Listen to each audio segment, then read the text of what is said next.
Hello,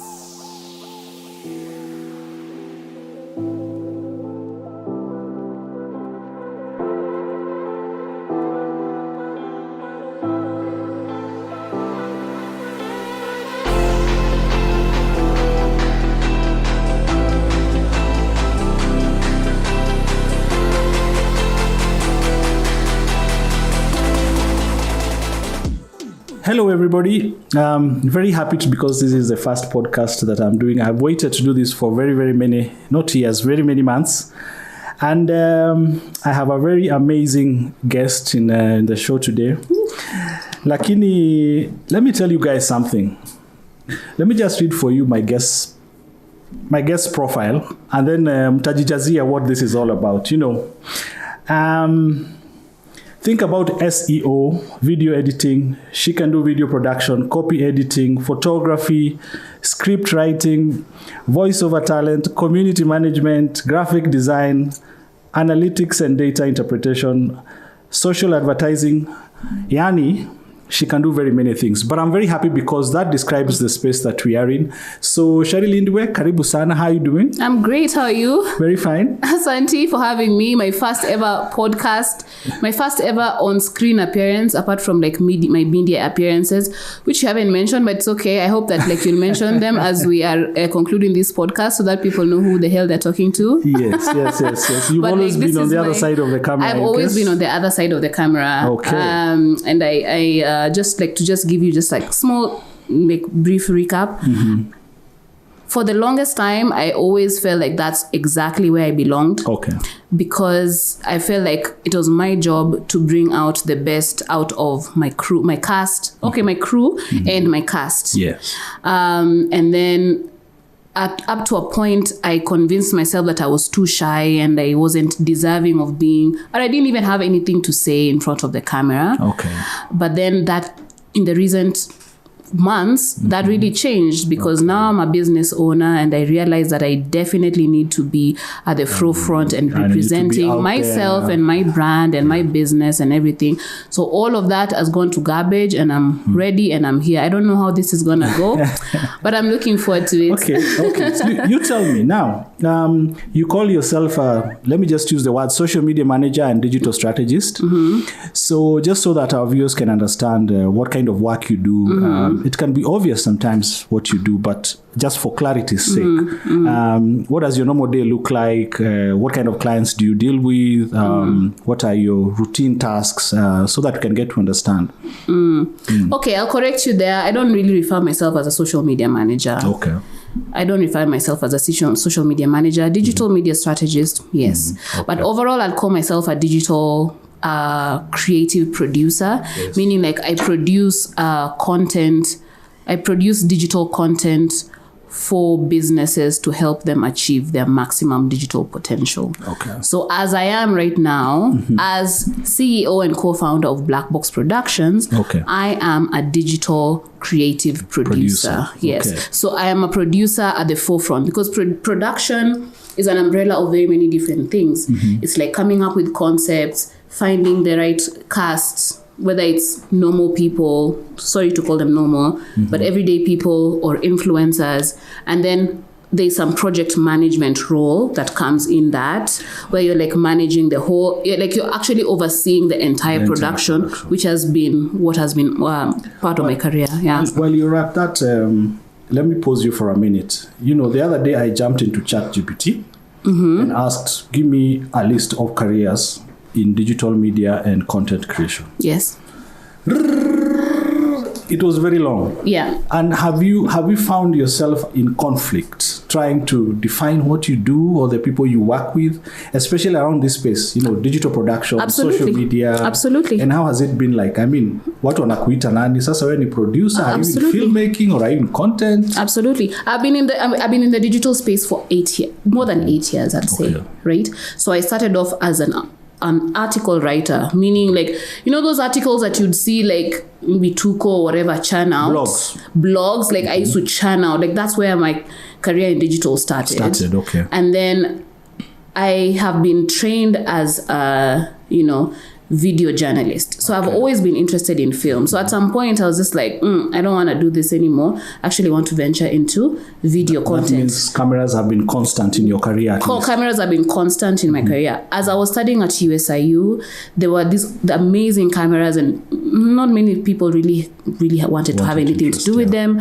And I was already doing journalism as a course. So I would take those cameras and I would just create a short film whenever I could. Just like get some of my friends. Let's shoot like some small idea. I write a script and we film and while we do you're still in school. While I was still in school. So I have interacted with so many different facets of production, with graphic design, even with design as a whole. That was like my mom's doing. Okay. After school, she was like, you can't go hang out, you can't go to the club. My mom used to run a printing press. So after school, she was like, you're gonna come back and you're gonna design some stuff. Add value to my business. Add value to my business. Like earn the soap that you bathe with, the water you drink, the food you eat, and all that. You have to earn that. So I used to work at my mom's. But I'm sure you came to appreciate it much later, right? Trust me, much later. My mom's printing press was and still is at River Road. Okay. So it was a very hectic space, and I was in school in USIU and people were cool, and then I have to leave USIU and go back to River Road. It was just crazy for me. But I learned a lot to do with like graphic design in that period. Okay. So along my journey of creating content, I have interacted with very many different facets of creation. Yes. Yeah. So there's the graphic design, there's the video production, there's writing articles. I used to write articles for Business Daily, Nairobi News, as an investigative journalist, and also as a cultural journalist. What were the subjects and context of your articles? The subjects and context, mostly cultural and music themes. Okay. So culture has always been something that I've always been interested in. Music has also been something that I've always been interested in. Yeah. But at some point, I kind of deviated and started doing investigative pieces. Like I would go into River Road, like deep in the night. I was a very weird kid. Actually, I would go like to River Road deep in the night and like investigate and write a piece, or like I would travel across like different countries. What did you doing in River Road? Street clubs? No. I was I was doing an investigative piece on the 24-hour economy of Kenya. Okay, yes. You know, in River Road, people are working. You know, people are working especially in the printing business. In the printing business, it's like going on and on and on. Kuna wasee mkokoteni, kuna wasee wenye wanatoa vitu kutoka mirikiti, sijui wanazipeleka wapi. You are sleeping, you're like, sikio yangu imeisha, but there are some people siku tayo ndio sikio imeanza, you know. The people who feed off that economy, wakuza chai. Exactly. Yes. So that was the first investigative piece. I wouldn't call it like, when you say investigative, like documentary pieces, like, go and find out what prostitutes are doing at Sabina Joy. Just getting details. It's just like getting details of like what people are doing and how people are living, mostly human interest pieces. Okay. So that is what I used to, like, I dabbled in that for a while. So that also, as I'm standing now, I realize that all these different things that I was doing, like, kind of converged and they're the reason where I am right now, and why I'm good at what I'm doing right now, because I dabble in all these different facets, and hakuna maringo niko nayo when it comes to any piece of, like, any facet of production. Okay. I can get into it. Yeah. So let's come back to Blackbox. Yes. You know, and you've had a journey where you have had some good experience. Tell us about how the different projects that you worked on, how they have really taken you on a journey to eventually end up to stay, sign at kujenga my own empire, you know, and how have they built, what are some of the places where you worked after your Business Daily articles and the others, yeah. I feel like for me, it's a bit premature to even start talking about Blackbox right now, because, as you mentioned, it has been as a result of so many different things that have happened. I think we can even just start with how I got into digital media in the first place, right? Yes. So how I got into digital media is I very much wanted to be a filmmaker. I wanted to be a film director. I wanted to produce Kenyan films, short films specifically. And end up in Netflix. And end up there. But at that time, our industry was not set up like that. And I realized that if I was also very much a wild child, so I wanted to move out of my mom's house, and I wanted to afford. 2017, way earlier than that.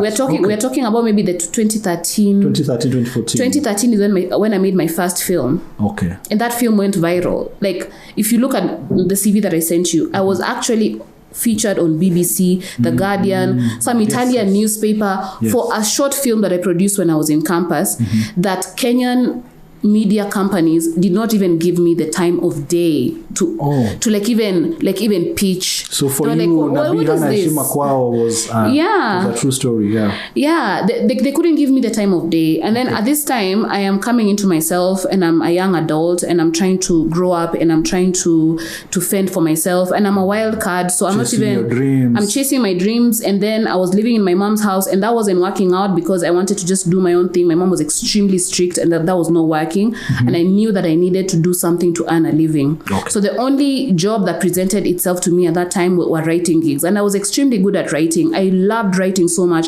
I would write articles, print them, and send them to the neighborhood, to my uncle, to my aunt, just give me an opinion about it. I see. So I started writing for the newspaper just first of all to survive. So my stint writing for Business Daily and all that was just for me to survive and earn an income so that I can move out of home. But that was not sustainable even at that time. Newspapers had already started losing their novelty and their flair. They were already losing it. Like it was... And my filmmaking, my movies, they were just sitting there and gathering dust, and like nobody cared about them. And then the film does not necessarily translate to. It doesn't translate. It doesn't translate. Like I was in newspapers all over the place, but and on CNN, and I'm on CNN, and like nobody gives a whatever. I don't know. This is not the cursing kind of whatever, but nobody gave a damn. And so I went into digital because like there were so many writing positions being advertised. I was like, let me just take.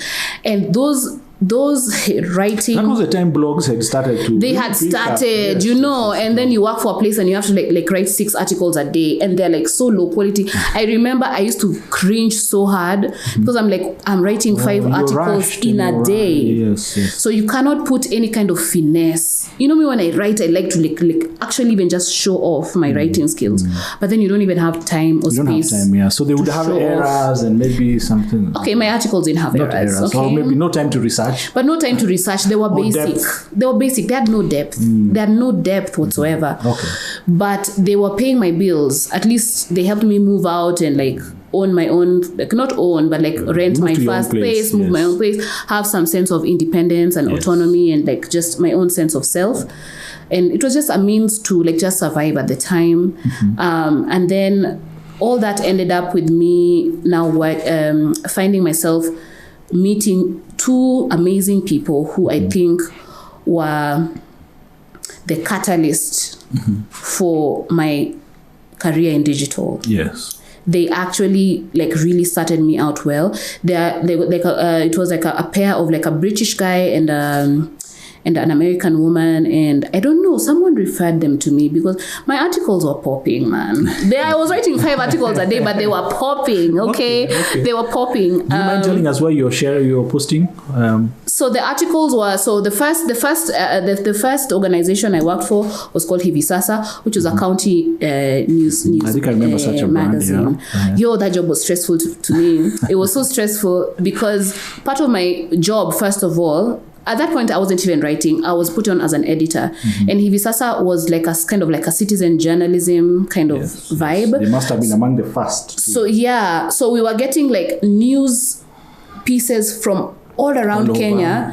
And these are citizens. These are not journalists sending you pieces. So someone will send you a piece like, man mourns dead cow. And like that's a news story. Part of the stories in English, kuna Kiluya iko hapo ndani, and then you're supposed to like process it into like mazee. Now so you need to like process like 30 articles in a day. Let me tell you, I worked at the Standard Group.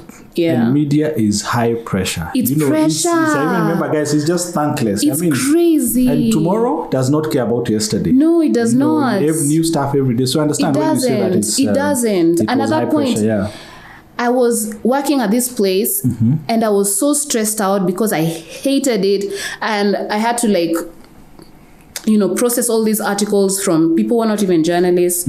I did get an opportunity though to write for True Love and Home and Living, and at least they gave me the opportunity to write the stories that I wanted to write, which is like long pieces. The last series of magazines we had. So like writing. Home and Style was a pullout. Home and Living was not a pullout. It was Home and Living was a publication under Carol Mandy Media. You remember Carol Mandy? Yes. She was like the big wing of publications back then. The last big name we had. Yeah, she was the publisher of Eve magazine, Adam magazine, True Love magazine, and Home and Living magazine. I remember there are times the magazine rack said, and they were bragging and they had all this, and up to now I'm just like, how did these guys not switch to digital? Because Kina Vogue and GQ and Cosmopolitan have all done it. Why? Like, by the way, they just died like that. I don't understand, because I especially with Carol Mandy Media, at some point, like, I remember, like, True Love was going, like, bankrupt, and she bought the rights. Like, she bought the rights, because I think it's a South African, yes. It's a South African franchise, and she bought the rights. And she continued. So I expected her to be, like, at that forefront. At some point, I wanted to do, like, a whole, like, proposal, and like, can we like make True Love? Yes. So give me a chance. Just give me the chance. Just breathe life to it on digital. Exactly. Really anyway, okay, so I left that, and then I joined a Ghanaian company called OMG Voice, and now that's when like at least we were still churning out 5 articles a day, but they just gave you the freedom to just write whatever you wanted. So I did a lot of culture articles that I like, just writing about Kenyan culture and all that. And I developed like my editorial skills very quickly. I was promoted to like senior editor after that. Then now that's when I met the founders of Zumi, Sabrina and William, and they had just landed into the country. They had that fresh investor money, and they were like, they want someone to like kind of like set up an ecosystem for digital content, magazine content for women by women, which is now what I did. And I kind of joined in like sort of like as an experienced writer, and most of the writers that they had at Zumi at that time were a bit like very new and amateur.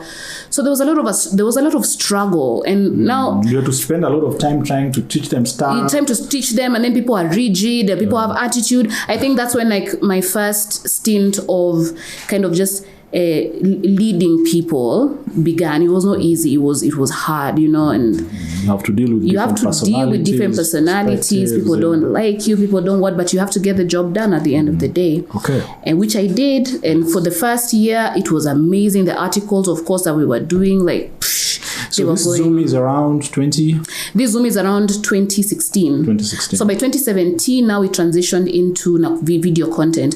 By that time, I hadn't done video content for a very long time. I hadn't done video content since I left uni, and I abandoned my filmmaking career. After my famous short film, it did give me an opportunity to go to Italy for a residency for 4 months. Yes.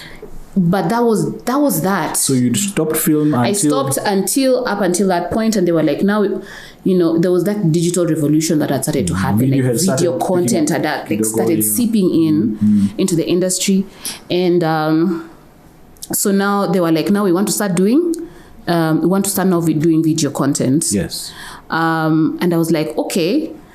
I didn't even remember how to edit. They were like, you know what, because we believe in you so much, we're going to give you 2 months.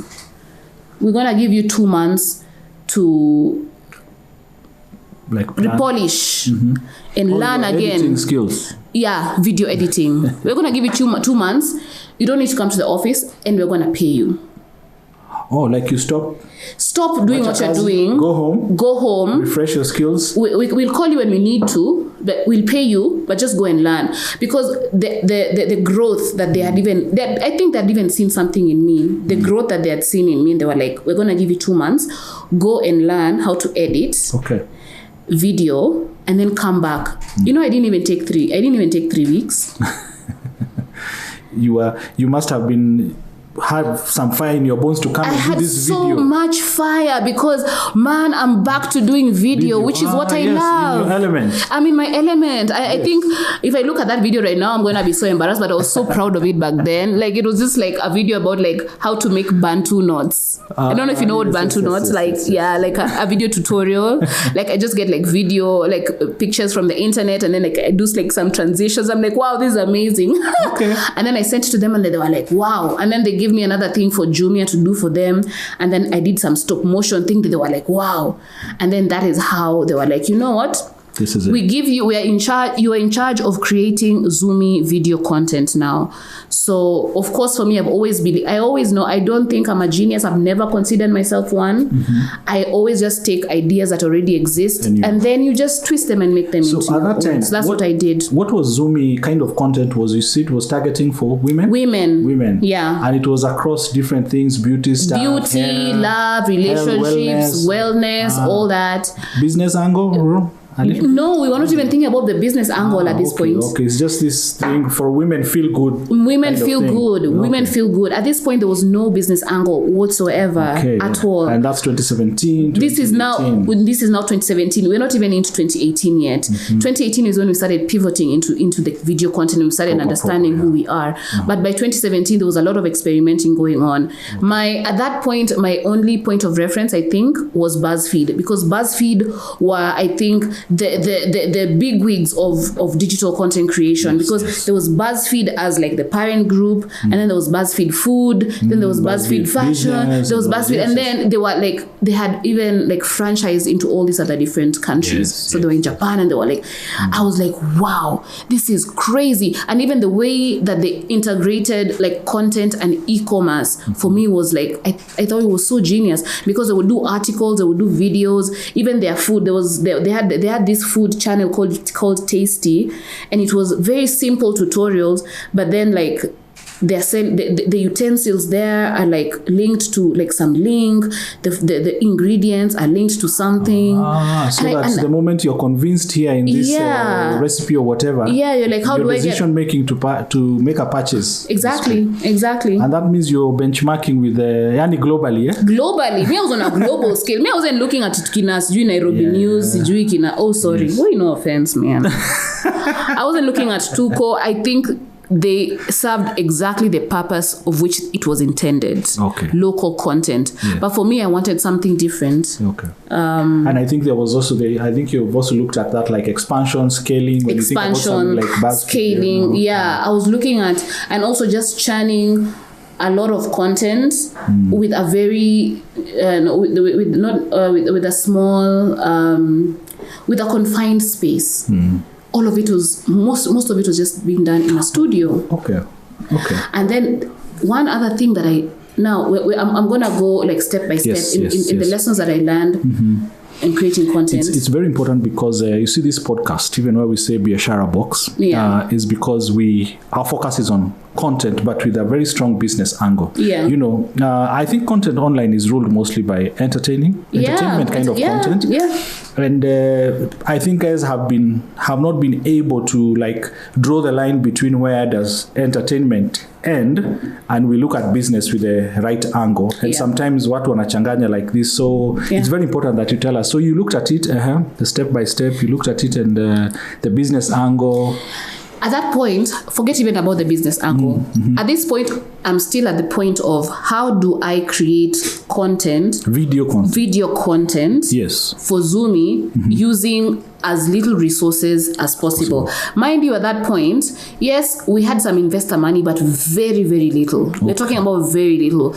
You know already, even just to set up a small studio, it will cost you a couple $100,000, right? And equipment, the equipment, the cast and everything. So we had to use, so at that point we had like a lot of like writers and editors. And I thought like every time, like after a weekend or the next morning would come and we just start chatting, like these people always had such amazing, like interesting stories to say. Just normal people having like the most interesting stories about the men they went on dates with over the weekend, how they were let down, how they were conned doing something, just random stuff about their lives, their routine, their beauty skin, their challenges with how they, want to dress and all that. And I was like, whoa. That's where your stories are profound. Yeah. And I was like, do you guys want to be on camera? Can we speak about this stuff on camera? And they were like, yeah, hell yeah.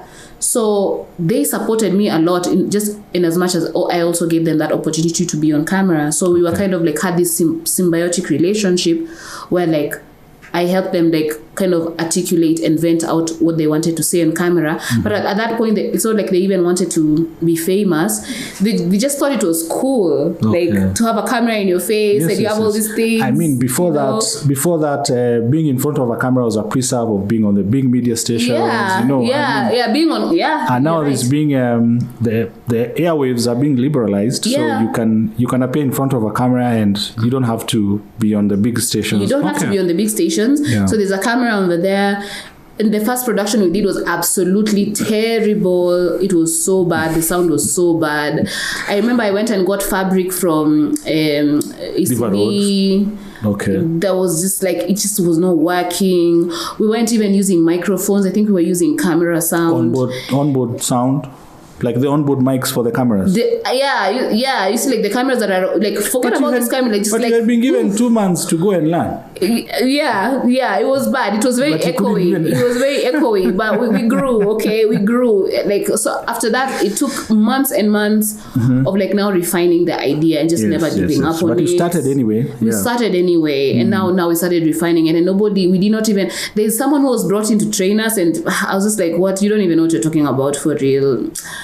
So, and even Kina BuzzFeed and whatever, they didn't even have tutorials online. So we actually had to like learn a lot of this stuff on our own. There was someone who joined the crew later. His name is Greg Kiwo. Shout out to him. He's a fantastic lighting director, gaffer.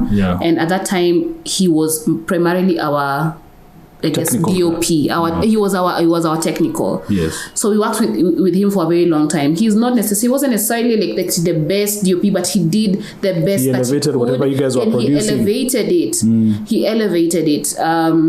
So this time now we are heading into 2018. We are now heading into 2018, and now we've actually started producing content for what it was intended for, women by women. We've gotten into sexual content. We've gotten into lifestyle content. We have segmented the content. So there's lifestyle content, there's dating content, there's news. Even the way we produced news was like crazy. It was crazy. We don't just like, this happened, like entertainment news, for example. So you guys disrupted. We disrupted because these were people who were not trying to prove anything. We were just having fun. This is the stuff that you're saying Kina Carol Mandi would have done, isn't it? Absolutely. Actually, they would have just gotten even parents. Dumped the paper. But they don't mention parents. You know, that was my second job. Parents, surely. Parents was my second job as a graphic designer, by the way. For real? Yes. In 2005-06. Oh God. When parents transitioned from black and white to color. Wow. I was a graphic designer for the magazine. Oh wow. Yeah, that time. But I also look at it. I mean, they still print. I go to their website, I look at them. Wow. Those stories in parents were so scandalous. If there was a way that it was going to be translated into digital content, it would be a bestseller. Maze people. Oh wait, even you guys ilikuwa inafichwa. Ilikuwa inafichwa huko juu. So that you don't read the sex articles. The more you feature it up over, the more I go and look for it. And now you're reading it and you're so excited. But parents was raw. Even the stories of it happened to me. It was raw. I remember reading some, it was like, you see these stories of Airbnb, kind of like graphic stories of either family issues, murder, and it was... Parents Magazine is what Lingugi has become translated into digital. Into video, by the way. It's just the hard stuff. They just didn't want to do it. Yeah. And I realized a lot of these old school, traditional media publications, just like in a Kodak did, they just waited until it was too late. They just died a natural death.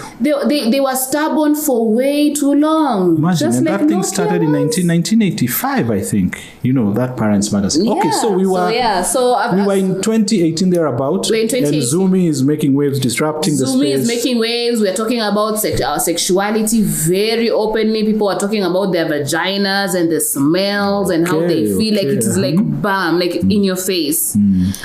So you get the traction and the engagement that you're looking for. We get the engagement. And I think primarily the reason why Zumi did as well as it did is because it came from people who don't look that they can talk about something like that. And I talk about that primarily because our lead host at that time was like a fully hijabi Muslim woman, and she was the most outspoken one, talking about, all these taboo topics, and guys were like, what, what, and she was fantastic. She was let me ask now. Was video content the main thing you guys were doing at Zumi? It was being supported now by blog? No. So now you see, now we were okay. Now you're asking the right questions, because Zumi now, of course, the heart of Zumi was like articles. Yes. Digital magazine articles, and then now we branched into video content. Yes. And then social media content. All these three things are very different types of content. Okay. Sorry. All these three things are very different types of content. And then by the end of it, all of it kind of became like some kind of like ecosystem. It's an ecosystem anyway. In ecosystem, yes. So it even got to a point where the video content that we were producing was still being kind of like, we would derive stuff that we were talking about and repurpose it and put it into the article and then put a link to the video. Okay. You get? Okay, yes. And then we would do like maybe meme content, GIF content or whatever specifically for social, but it would lead either into the article or into the video content. Now those days there was no TikTok? There was no TikTok at all. It was just what, Facebook and... It was Facebook and Instagram and YouTube. And that's it. Twitter? Nah. We tried and we were just like, nah. Twitter is for... Those days, Twitter was still Maringo.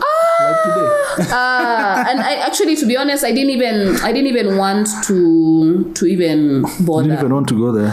I didn't want to. Yeah, I tried, and then I was like, maybe this is not my thing. And I can't be. I'm not every woman. Okay. I'm not Whitney Houston. Okay. I'm not every woman. So like, let it just be. Let me just be good at whatever it is that I'm good at, and I'm okay with that. Okay. So you guys had social media, you had YouTube, and you had a blog. We had our blogs. We had our website. Kind of, yes. So you can imagine the reach. Okay. You can imagine the reach, right? Were you guys getting advertising revenue? Now we started getting advertising revenue in 2000, and actually even end of 2017 we started getting advertising revenue. Okay. We had Safaricom come on board.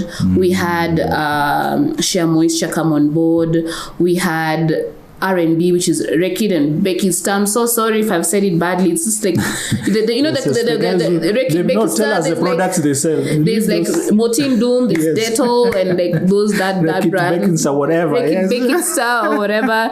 There were so many. There was the Elton John Foundation. We did like activations for HIV self test kits. That was the first time we ever produced a social experiment where people literally came on set and told us like legit, this is my body count. And we had numbers from the 10s to the 70s to the 100s to the whatevers, which served the purpose that we wanted for the self-care. Because people are out here having sex like crazy. It was an improved version of Acha Mpango Wakando promotion. Remember the one that was showing the tree? The tree. Huyu pia ko hivi. Huyu so ko hivi na hivi. No, you guys did pretty some powerful stuff. That was like legit like social experiment content that showed you, like mirrored what society was exactly. Yes. And because it was that content and it's kind of exactly, I think they approached us because we were not afraid to like go there and talk about this. How long would it take to have that kind of stuff on traditional TV? Would you even ever have it? You'll be told, what are those things called? Watershed hours. But that was like, I think, one of my biggest highlights of my career, to be able to like create something like that, just like a mirror of what it is. Okay. But of course there was some backlash. Even the fact that we weren't even able to get even like a condom company to get behind what we were doing when we were actually meeting their objectives. That just tells you like what society still was at that time. Or maybe the decision makers in those spaces weren't seeing the relevance of what you're doing. Probably, because even influencers were not a thing like that back then. No, I have in the course of my work sat with people who have board members approving budgets for billboards and slashing budgets for social as recent as 2-3 years ago. So most likely they were dealing with, I can imagine in 2018 people are still not convinced. I mean, they're traditional thinkers, your bosses the guys dealing with budgets, they'll be like, ati mnataka kuspend, they will not spend 100,000 or 500,000 but they'll pay millions for billboards, which is not measurable, very random, not targeted, that kind of thing. And the small audience that we had, the small following that we had, but at that point I can't even say it was small, because by that time we were at 400,000 followers on Facebook, which was huge. We were like at almost, I don't know, 50, 60,000 on Instagram and all that. Okay. Which for that time was a lot. Okay. You know, and even within those small communities that we had established, people were extremely loyal to Zumi. And I remember that because the first time that we hosted a Zumi at one party, I remember I was the MC. No one else wanted to do it. They're like, let's give the most extroverted person in the team to do it. And I did it, and it was, fantastic. My God. Yeah. It was fantastic. Just like fans, just like bawling out, crying, and like just telling us how amazing. And that was so satisfying, because it meant really that we had done something right. And we hadn't really tried so hard to do it. We were just ourselves. Okay. So that we don't we're time, going, I think you still have the two highlights, very important ones. You want to tell us about your next step after that? Then you transitioned to Opera Mini. Okay. Don't even tell me about that, because now now at some point Zumi shut down its doors because I don't want to be bitter about this. I'm not bitter about it. Even my former boss at Zumi is my mentor now currently. So I'm not uko nini inakuwasha kidogo. Ilikuwa inaniwasha hiyo time, but iniwashi saizi, but my former boss, I'm even looking at your face. Iniwashi for real, iniwashi, but iniwasha sana hiyo time. That time, when I was called and told like I had to be let go. It was your baby. It was my baby. Yes. And the reason inaniwasha kidogo saizi is because I'm only imagining where it would be Zumi could have been at this moment had it not changed its business model. But I also think about it from the other angle, that I was very instrumental in creating a brand that was even able to change its business model because of the success that we were able to get. So they changed their business model to an e-commerce brand. And this is something I always knew that they want. I knew that this is what they wanted. This is what they wanted to do in the beginning, but they couldn't compete with the Kinajumias or whatever. So they decided to create a digital media brand for women and get all these different data and get all this audience and insights and everything. Then start an e-commerce fashion brand for women. I'm listening to you with 6 ears right now, because so they transitioned the business model. You're doing A and you're making 10 shillings. But you're thinking, if I do B, I can make 100 shillings. You can make 100. That's what they saw. Absolutely. And now I understand it. Did they make the 100? Tenfold. They did. Yes, so you can't be exactly very bitter about it. That's why I'm telling you. I'm bitter kidogo, but I'm not bitter exactly. And now as a business owner, I kind of understand where they're coming from. Yes. Because one thing that I understand that was very difficult at that point, even as we were getting all these brand deals, it was extremely difficult for us to make money as a digital media brand.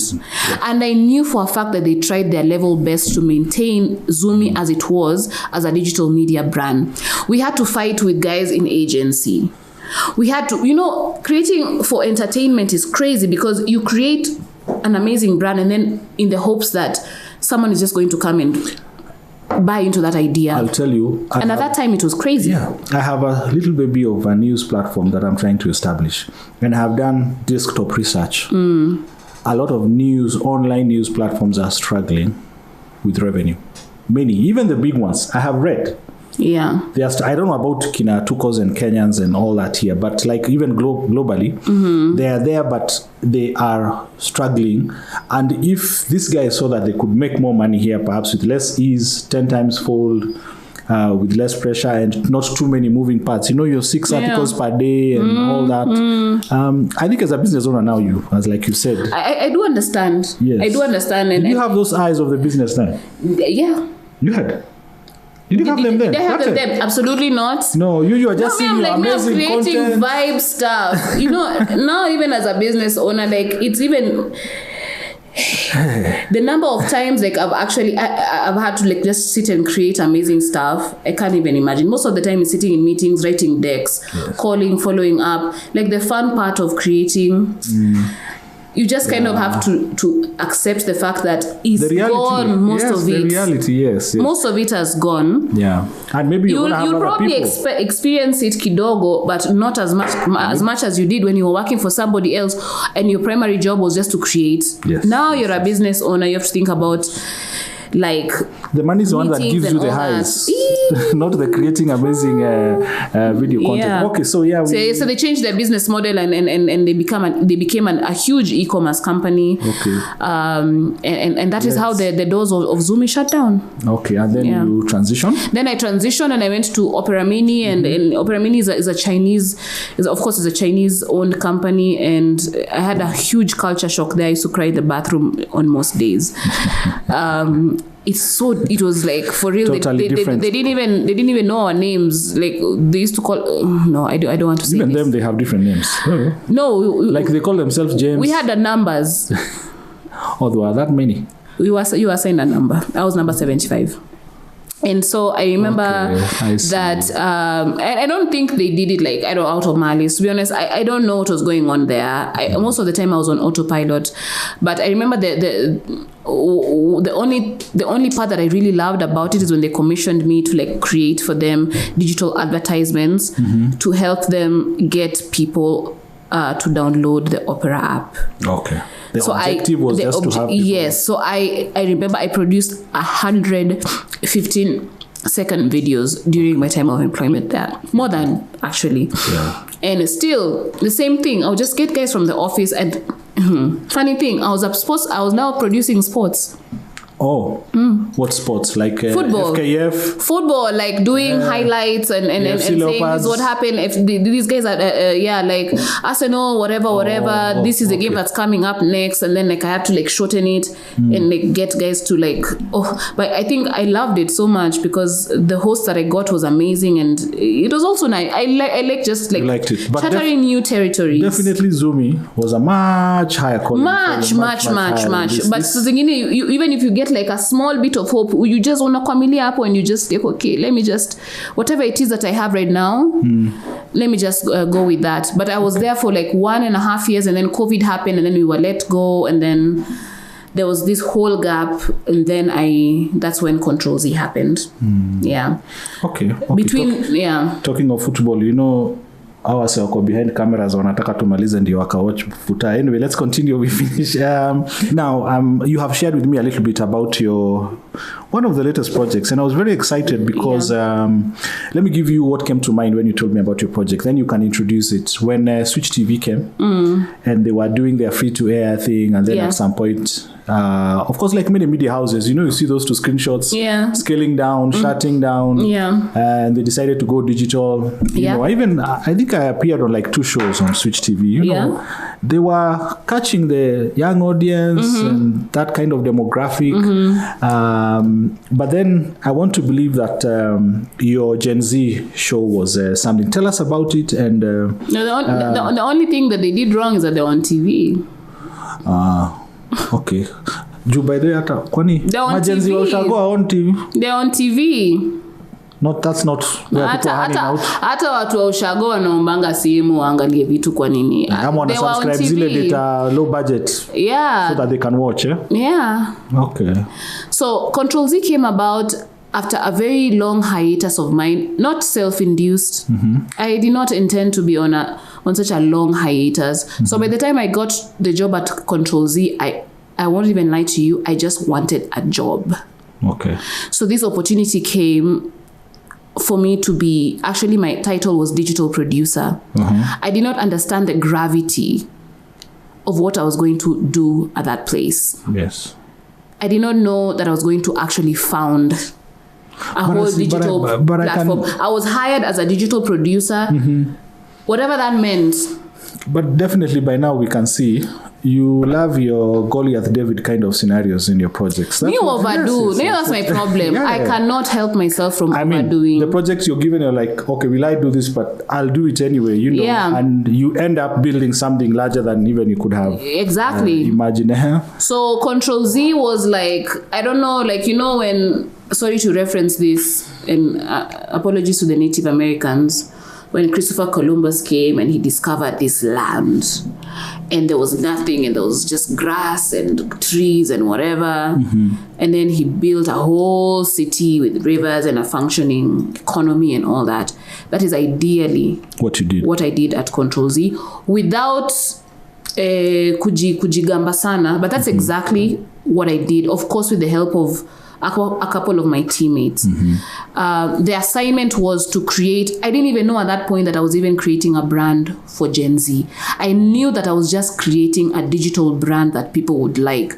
At that point, there was no, even by the time I decided to come up with the name CTRL Z, Gen Z was not even in my mind. CTRL Z just sounded, no. That you sat down, went to Naivasha for a retreat? No, absolutely not. I came up with the idea for Gen Z in 1 week, and all the shows that were going to come under it on a Manila paper with an amazing, my intern at that point, his name was Jonathan. Shout out to Jonathan. You didn't have like an Excel sheet with all this there was no Excel sheet. Whoa. Now, when I was at CTRL Z, at that point, it wasn't even called CTRL Z. We were dabbling with a lot of names at that time. Okay. It just kind of took me back to those days of Zumi. But now I am under a company. D&R Studios is who owns CTRL Z. I'm under a company that is more established, and I can just focus on the creativity part. Okay. And then I know that it's going to be produced accordingly. Okay. So at that point, I didn't even know it was going to be CTRL Z. We dabbled with a couple of names, and Eugene Bogo, of course, the owner of D&R Studios, like he approved. He was like, oh, CTRL Z is a good name. I was like, yeah, I think CTRL Z is a good name. That's it. Like absolutely excellent name. Yeah, it's a good name. And then I was like, let's even make the logo very simple. So I did a couple of some prototypes. I was like, okay, let's do this. Let's just do a simple one, because most of the digital media companies internationally, if you look at Jubilee and you look at BuzzFeed, they're very simple. Like no, like colors. Not much. Marvin, simple. You can put for us CTRL Z so that we see. Yeah. So you did you started preparing. So I started preparing. I started designing the logo. I designed the font, and then I was like, okay, under this, let's start with a dating show. Yes. That people care about, like young people, they care about alcohol, they care about dating and sex and all that. Let's make a dating show about that. So let's make a guessing game. So I got the idea of my first show, of course, from another dating show that I had seen. And then I started incorporating that and building from that. Okay. And then there was shooting shots. And then we started developing another one. Soon after that, what was it called? We did shooting shots for a very long time. And then now started developing another one. Girl Unfiltered, Banjo. Actually, shooting shots was not what made us go viral. It was an amazing, beautiful show called The Chopping Board, which was hosted. It's not even here, because by the time I was developing this handbook, that show was not even. It already. Maybe the idea had not. That show was not there anymore. But The Chopping Board was a fashion review show that kind of mirrored what E does with fashion. Okay, we can see. And I want us to just go and see. Just go to the Instagram. Yes, go to the Instagram. Put for us the feed so that we go can to the Instagram and click this one with the red. The lady with the red. Lady. Red. Did you say lady? But I know. Yeah. This looks. Now I can't hear anything. Okay. To begin. And the cover shows this beautiful, amazing girl with the. Who this looks like Latoya? The beautiful Jackie Machina. Jesus Christ! Even the way she's having her husband is just looking like. So this. They were just blasting people. Jackie Machina is good for you, my darling. You take the eggs, crack them, make the cake, or you can do scrambled eggs, eat it. As you think of your next 2023 looks, you are a beautiful girl, you have amazing skin, you just need to be confident in who you are. Go to this one, cross, go to the one where the Joy Candy is,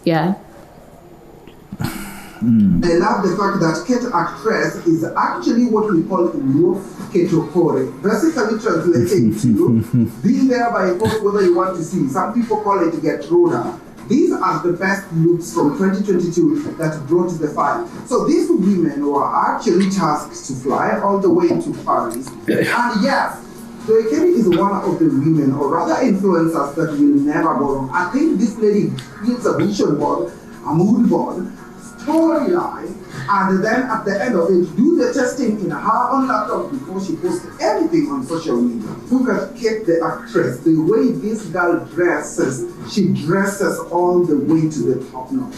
I love everything, the way they were eating the ice cream. I love the way they're crossing over. I love the silhouette of the clothes. I love the fact that they chose black. I love the fact that Joy Candy's waist is non-existent. I love the earrings. I love the bag. I love the shoes that are giving you like shoe art with the golden part of it. I love the way Kate actress is actually catwalking. Jesus Christ.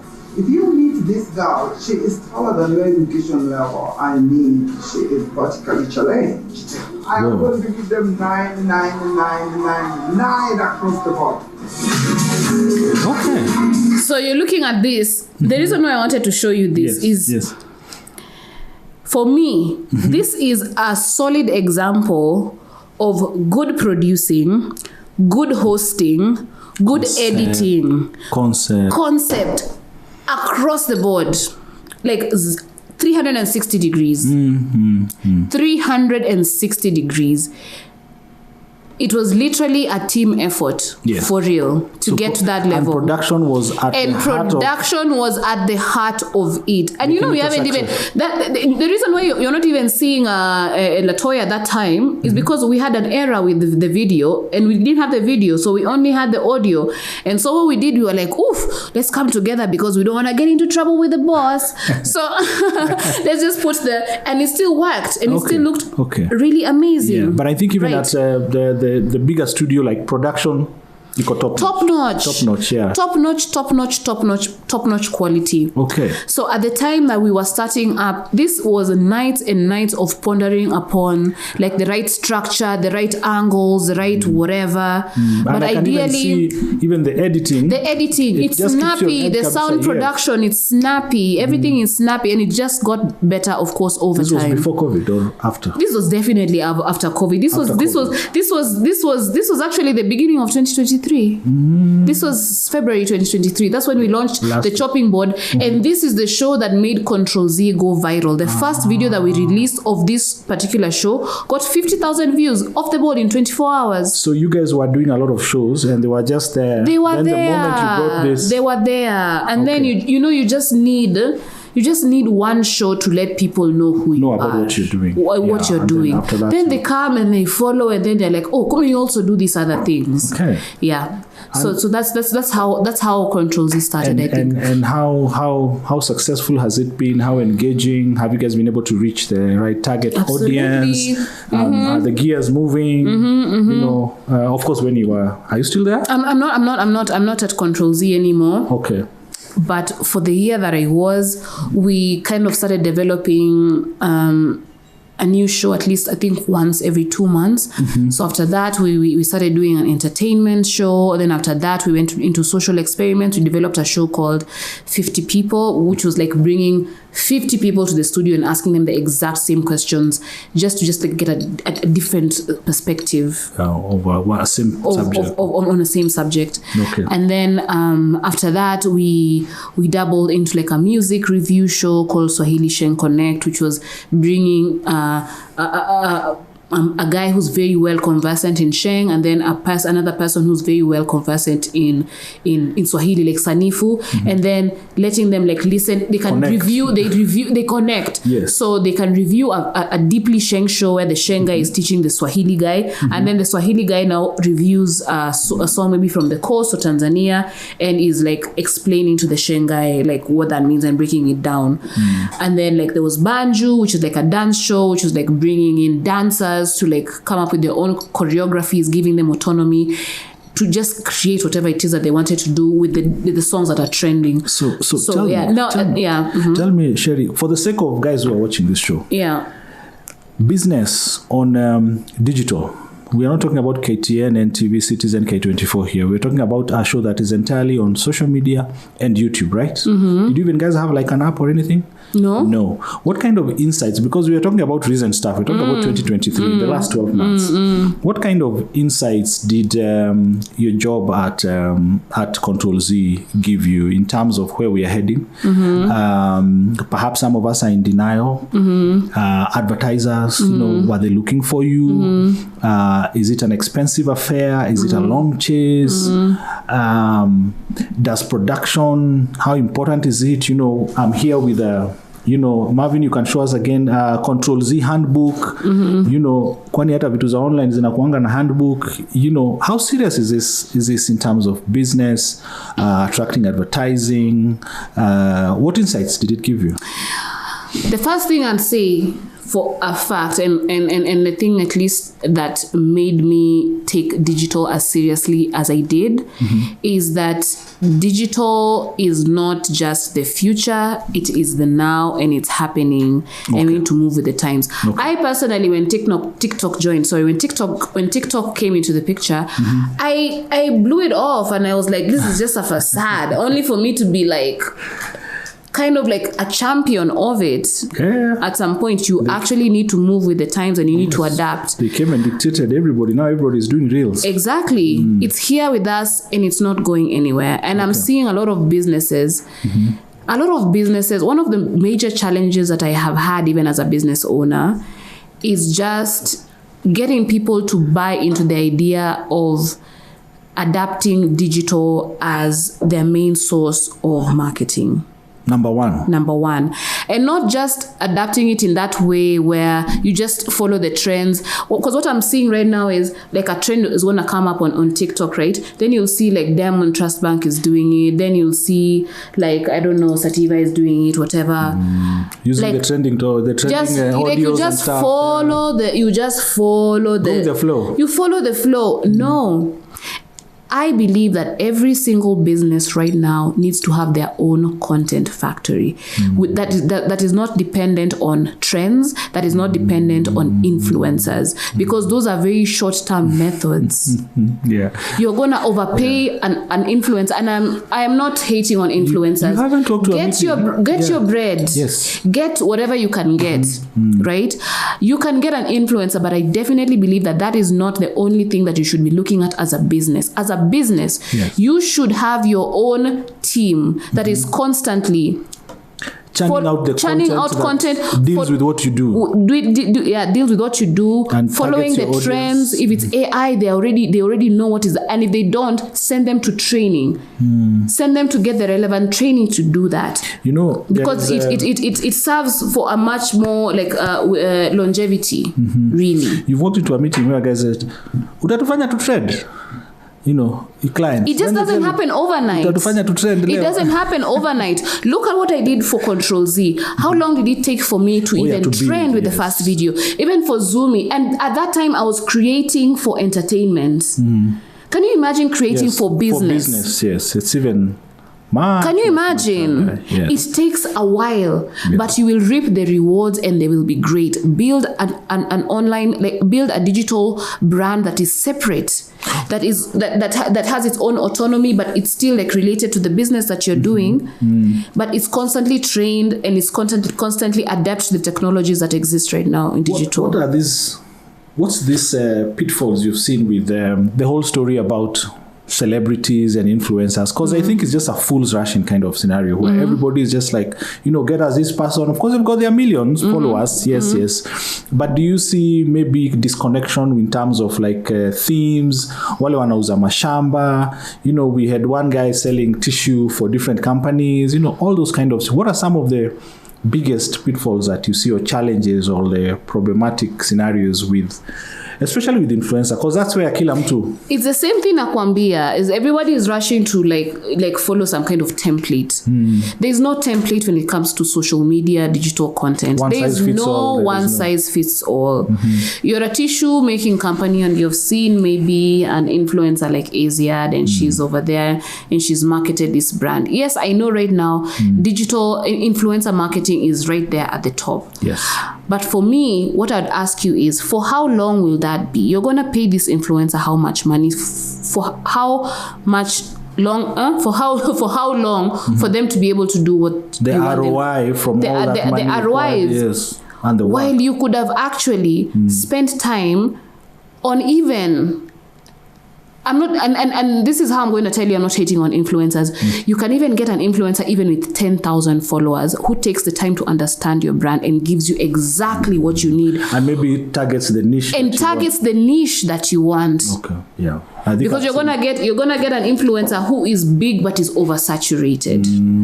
And for you to avoid that altogether, you would rather come up with your own in-house team and get them to people who really understand the brand and can just be very smart with it, where you do not necessarily need to depend on. You can use an influencer from time to time. I'm not taking away from the fact that influencers actually help brands. I'm not gonna take that away. Okay. But it just does not serve the purpose in the long run. Okay.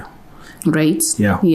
Mavu, we can take us back to the Nini. So I think one of the things that I would want you to give me your professional, now that you even started your own business, I think you have learned a lot and have all this experience by building other people's businesses, and now you have yours. I wanted to say earlier, in the past 5 years, mi nimefly drone, mi nimepiga picha National Park, nimepiga portraits, nimepiga wedding, nimedesign annual report, nimefanya roadshow, nimefanya advertising campaign, nimefanya TVC, nimeandika blog juzi, nimeanza kufanya blog. Yani, we're doing everything. Yeah.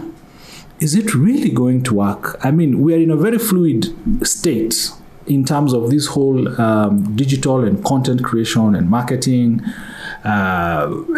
Unaona, where will this plane land? I mean, guys are doing everything. I'm just what you do. You've done everything.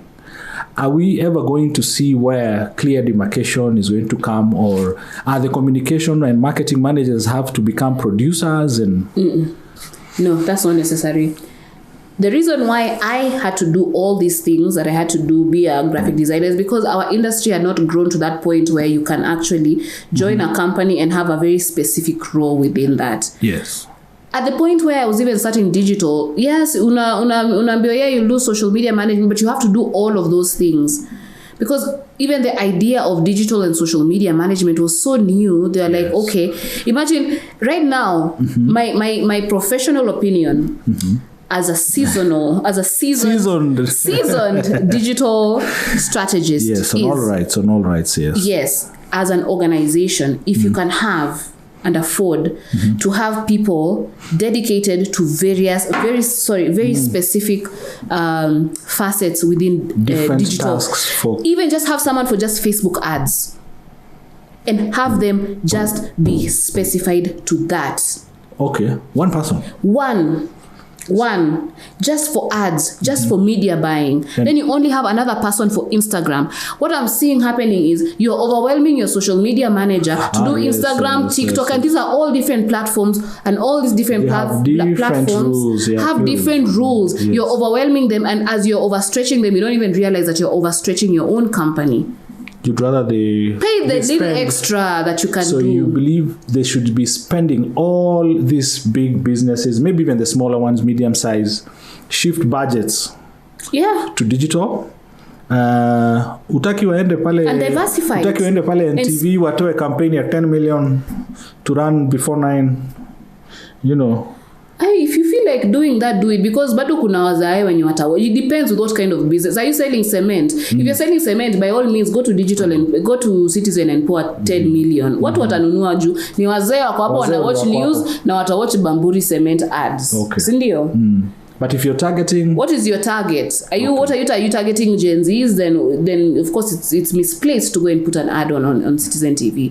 But if you're selling steel and kokoto and whatever and super loaf and you've introduced a new kind of bread that will make the aunties drop their petticoats, then by all means that. I hope your aunties will not watch this one now. As we had, I see time is really, really much gone. Okay. We need to be wrapping up. But then the technical skills. Yes. Technical skills.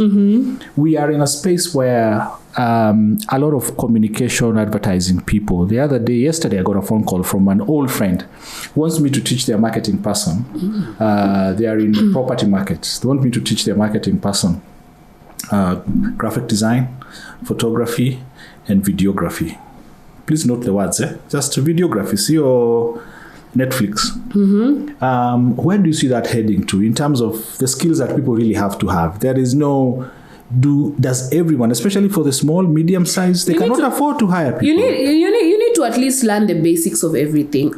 When I said the companies should like have all these different groups and like hire different, I'm talking about big companies that have already established themselves. Yes. But from a content creator point of view, specify on something and be very good at it. But like try and learn a few things here and there, because at the end of the day, really, they all come together. The reason why I was even able to design this handbook is because I was skilled as a graphic designer. And thanks to your mom. Thanks to my mom. And the reason why I was able to even edit the videos that I was able to edit is because I was given a chance by my former bosses to learn how to edit. Yes. The reason I knew how to produce is because I was given a chance to know how to produce. But it's because at that time there was actually no other option for me to do that. But if you do know how to, if you do know how to do all these little things, it sets you up for a much higher purpose in life. No, I know. Myself, I have had to learn a lot of those skills across. Even right now, as even founding Blackbox. Yes.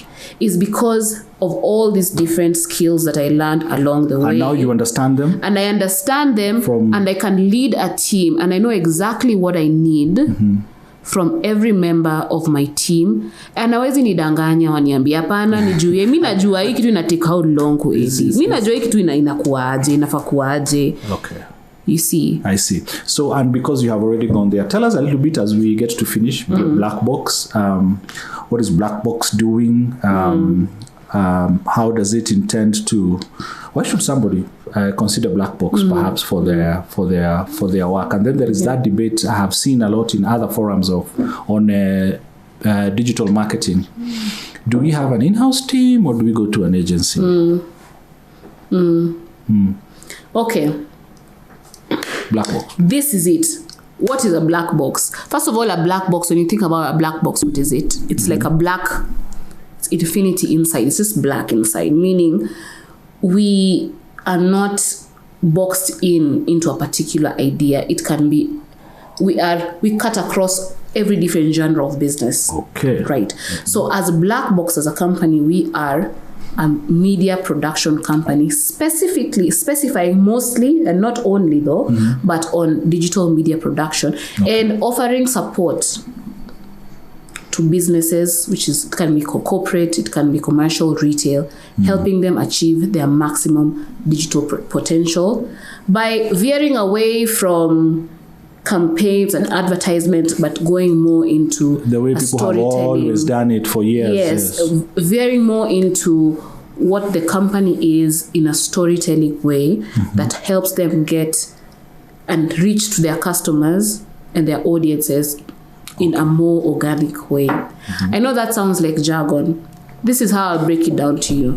For example, we'll just take for example a clothing brand, right? They're trying to advertise a bespoke brand. How I would normally do it before, traditionally, they would take a couple of photos of models, they'd put them on magazines, they would maybe shoot a commercial and they put it on TV. No, we don't want to do that anymore. So at Blackbox, how we would support you is we would understand what your brand is and the audience that you want to reach. We would understand what kind of challenges and what kind of things that audience wants. What kind of audience they're targeting. Yes, what kind of audience they're targeting. And then we would kind of curate content around that is actually has nothing to do with the clothes. Okay. It is social content. People, things that social everyday media, social content that people everyday people can relate to. Is that where storytelling comes in?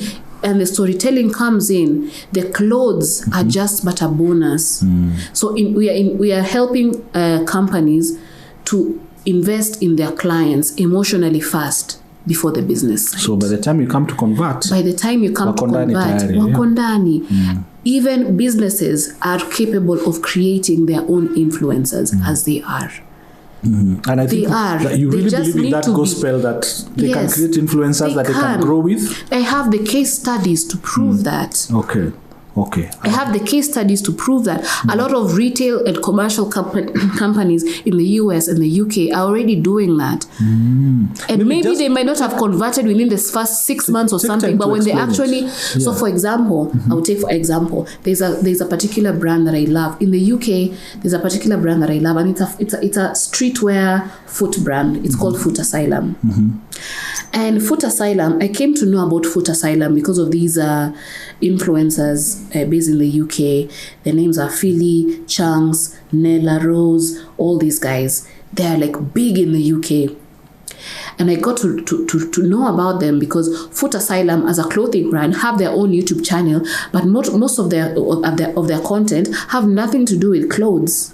It is social content, and they have built up influencers that are very, of course, influential, and people want to follow those influencers and follow everything that they do. So they want to wear what they are wearing. But they have developed these people over time. It doesn't even have to take that long for real, and especially if you're the fact that I've created Zumi and I've created CTRL Z and all that within the period that I've been able to, I can't even imagine. Means you can build from the ground up. I can build from the ground up, but now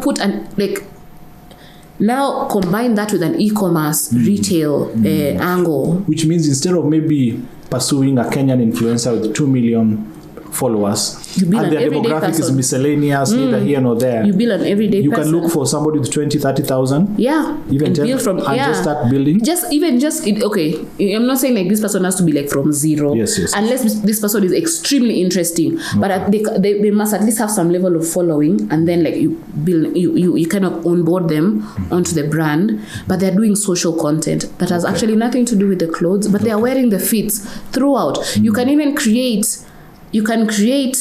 a reality show that's about like baby girls who are about the good life. And it's going viral, and they're wearing your clothes, and you see what happens. I hope naturally they will grow with the brand, and it grows with the brand. It grows with the brand. I have taken a couple of meetings where I'm actually glad to say that it's come to this point where actually businesses are really not about like talking about themselves, like, oh, we do this product, because they know it doesn't do shit. They want to do the most craziest things. They want skits. It sounds not related to what you're selling, but eventually there's a way that the story connects. I was approached by, I'm not even going to mention, but like a company somewhere, and it's a very corporate company, and they're like, we want skits that are crazy. We don't want that you tell us what our brand. We know what our brand is. We want to set ourselves up as a place where Gen Z want to come and work. We want to be fun. At the same time, we want to reach our stakeholders for them to understand this is a kind of brand that is forward thinking. That is in the times. And also disruptive. Not too comfortable in. And that is where Blackbox comes in. Exactly. So our time imesonga sana, and we need to know where the football is. Maybe the last thing I want to just ask you is, as we wrap up, about numbers. Numbers. Just the importance of last point about analytics and reporting. How important is it? Because I think I have interacted. People are not very keen on numbers after they do all this. How important is analytics and numbers? Is it followers? How does that space look like in terms of, is it the followers that matter? Some of the analytics you worked with, have you had to pay for them? Because in my interactions I have seen people talk a lot about all these things, lakini watu wafanyangi census. Hata Kenya ufanya census after every 10 years, as we finish. Numbers are important. For me, numbers are very okay. I'll speak from a creator perspective. Okay. Numbers are important for me to understand that I'm actually doing the right thing, because growth signifies that you're heading somewhere, right? Yes, yes. But I will say that numbers at some point are not the whole thing.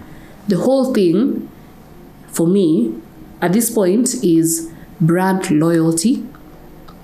You can maintain a same amount number, a modest number, modest number within maybe a certain period, because the most natural thing for you to happen, especially when you introduce a new brand and there's a lot of novelty around it and people are very interested in it, is like it's going to go up, but it's going to get to a point where it plateaus. And you're going to get to a eventually. It comes, and you're going to be depressed because the only excitement was on the instant gratification is. Oh yes. Last time it was 50,000. Now it's 100,000. I remember many nights where I would even wake up in the middle of the night to check. Imefika namba. tulikuwa 20,000 views. Say tumefika 50,000. You feel like a mighty King Kong, right? And it is extremely humbling when you get to the plateau. It gets to that plateau. And you have to understand what that plateau means. That plateau doesn't mean that you're not doing well.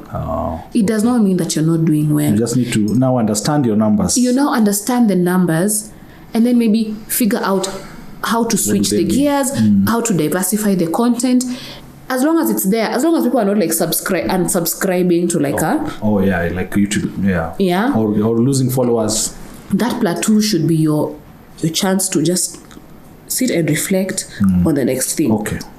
It's not the worst thing in the world, and you can also even just have. I know of influencers who like someone like I'll just give an example of an influencer that I really admire. He's called Mike Mushiri, and he only has, I think, let me not say only, it's a big number. He has maybe 200,000 followers and subscribers. But this guy brings in more business than any influencer that I know, even the ones with more than 1 million. Ile akona Coca-Cola, sijui leo akona Safaricom, sijui, because of the way he structures his content, where even his small audience, they are fully in it. He just doesn't do fluff content, just amefanya campaign. He makes campaigns that actually matter and that his audience are fully invested in. So I could honestly say whatever number that you have, keep building at it, but just know that is not the end. Okay. What matters is that you consistently maintain the quality of content, if not improve it. Okay. And your numbers eventually zita rise, even if they don't rise, because numbers can rise for whatever reason. Someone can show their ass out and their numbers reach 1 million. You are doing amazing, you've researched, and your content may grow maybe 1,000 followers in the last 1 month. And you won't keep now. If you're in business, you just have to keep showing the ass so that you can keep. No, but if you're in business, what that means is, if you're in business and your numbers are growing steadily and you're doing good content, all you need to do is figure out a way to network and make those numbers work for you, and then convert them. Period. Last question. Uko Twitter? Hi. Okay, niko na sudo ingine hapo hivyo. Twitter. Uko Twitter wewe? Mimi niko Twitter. Okay, I have a Twitter account just to go and like look what's going on there. I have never. There's one time I tweeted something and like I was roasted really badly. Thank God no one knew that who that was. Shida nini na Twitter? Why are guys not? I don't know. I find it like way too toxic of a space for me, and I've actually never been really interested in getting to know it. So I have someone on my team who's good on that to do it. But me personally, I don't have the time. Like there's already like Twitter, kuna X, kuna nini, and there are more social media platforms that are existing and coming on board, and I just don't have time for Twitter. But why did you ask me that? Tunamaliza show. Sasa mbona unauliza maswali ngumu? It's just that I find a lot of people avoid Twitter. The way you said, and then early in the discussion you had said that there's somewhere you express some allergy towards Twitter when you're talking about, I think, Zumi. I think you said you went. We went. You guys went there and then you just found people are too much guns blazing. No, we did an article and they roasted us there. It was like I was just like, it's not that serious. A lot of people say Twitter is toxic. It is, and I just don't feel it's worth my effort or my juice. Sawa. Asante sana, Cherie Lindiwe, for being on this show. I think I am very honored for being on my first podcast of Biashara Box. I hope I have been a worthy pilot guest. Yes, and we hope that our viewers, asante sana for watching this first podcast, and we hope that you're going to be able to share much more insightful stuff about digital, about content, about social. I think that's where the world is heading. No, she said that's where the world is. It is. So I hope we'll be coming to you with more shows and more insights and more resourceful guests. And see you in the next one. Asante sana.